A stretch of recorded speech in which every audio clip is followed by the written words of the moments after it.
नमो बुद्धाय। दोस्तों, क्या ईश्वर का अस्तित्व है?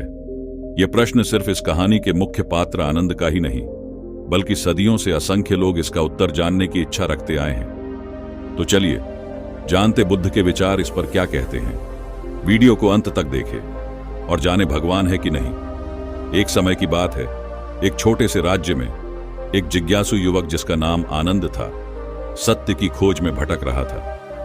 वह जीवन, मृत्यु और ईश्वर के अस्तित्व को लेकर गहरी उलझन में था। उसके मन में एक ही प्रश्न उठता था, क्या ईश्वर वास्तव में मौजूद है? यदि हां, तो वह कौन है, कहां है और क्यों उसे महसूस नहीं किया जा सकता? उसने कई साधुओं, ऋषियों और धार्मिक गुरुओं से मुलाकात की, लेकिन किसी के उत्तरों ने उसकी जिज्ञासा को पूर्ण रूप से शांत नहीं किया। अंततः किसी ने उसे सुझाव दिया, यदि तुम सच्चा ज्ञान चाहते हो तो भगवान बुद्ध के पास जाओ, वे तुम्हारी शंकाओं का समाधान कर सकते हैं। यह सुनते ही आनंद मगध के राजगृह नगर की ओर चल पड़ा, जहां उस समय बुद्ध अपने शिष्यों के साथ विहार में ठहरे हैं। जब आनंद भगवान बुद्ध के पास पहुंचा तो उसने विनम्रतापूर्वक प्रणाम किया और पूछा, हे तथागत, क्या ईश्वर का अस्तित्व है? यदि हां, तो वह कौन है और कैसा है? बुद्ध शांत भाव से मुस्कुराए।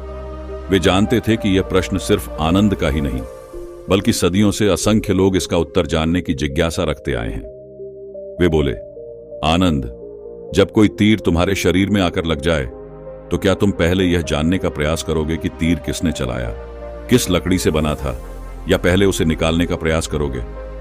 आनंद थोड़ा चौंका और बोला, निश्चित रूप से मैं पहले उसे निकालूंगा। बुद्ध बोले, ठीक वैसे ही यह जानने से पहले कि ईश्वर है या नहीं, तुम्हें यह देखना चाहिए कि तुम्हारे जीवन में दुखों का कारण क्या है और उनसे मुक्ति कैसे संभव है। यह सुनकर आनंद थोड़ा निराश हुआ, क्योंकि वह सीधा उत्तर चाहता था। बुद्ध ने उसकी मनोदशा को समझते हुए एक और दृष्टांत दिया। बुद्ध ने आनंद को बुलाया और पास बैठे अन्य शिष्यों से कहा, कल्पना करो, किसी नगर में कुछ अंधे पुरुष रहते हैं। एक दिन राजा उनके पास एक हाथी ले जाता है और उनसे कहता है कि वे इसे छूकर बताएं कि यह कैसा दिखता है। जो व्यक्ति हाथी की पूंछ को छूता है वह कहता है कि हाथी रस्सी के समान है। जो उसके पैर को छूता है वह कहता है कि हाथी खंभे जैसा है। जो सूंड को छूता है वह कहता है कि हाथी सांप के समान है, और जो उसके पेट को छूता है वह कहता है कि हाथी एक दीवार के समान है। फिर वे सभी आपस में झगड़ने लगते हैं, ये कहते हुए कि केवल उनकी ही बात सही है। परंतु सत्य क्या है? सत्य यह है कि वे सब आंशिक रूप से सही हैं, लेकिन पूरे हाथी को समझने में असमर्थ हैं। बुद्ध ने आनंद की ओर देखते हुए कहा, ईश्वर के बारे में भी यही स्थिति है। हर व्यक्ति अपनी सीमित समझ के अनुसार उसे परिभाषित करता है, परंतु वह क्या है, यह अनुभव के बिना जानना असंभव है। आनंद सोच में पड़ गया। क्या सच में हम सिर्फ धारणाओं और मतभेदों में उलझे रहते हैं, बिना सत्य को समझे? बुद्ध ने फिर कहा, आनंद, मैं ईश्वर के अस्तित्व की पुष्टि भी नहीं करता और न ही इसे अस्वीकार करता हूं, क्योंकि मेरा उद्देश्य लोगों को सच्चे ज्ञान की ओर ले जाना है, न कि उन्हें सिद्धांतों में उलझाना। ध्यान, करुणा और ज्ञान के मार्ग पर चलो और तुम स्वयं ही सत्य को अनुभव करोगे। आनंद ने पूछा, तो फिर ईश्वर की उपासना करने का क्या लाभ है? बुद्ध बोले, यदि ईश्वर है और तुम नैतिक जीवन जीते हो तो यह अच्छा है। यदि ईश्वर नहीं है और तुम फिर भी नैतिक जीवन जीते हो तो भी तुमने एक अच्छा और शांतिपूर्ण जीवन जिया। किसी भी स्थिति में सत्य का अनुसरण करना ही सर्वोत्तम मार्ग है। आनंद ने महसूस किया कि उसे अपने प्रश्नों से अधिक अपने जीवन पर ध्यान देना चाहिए। समय बीतता गया।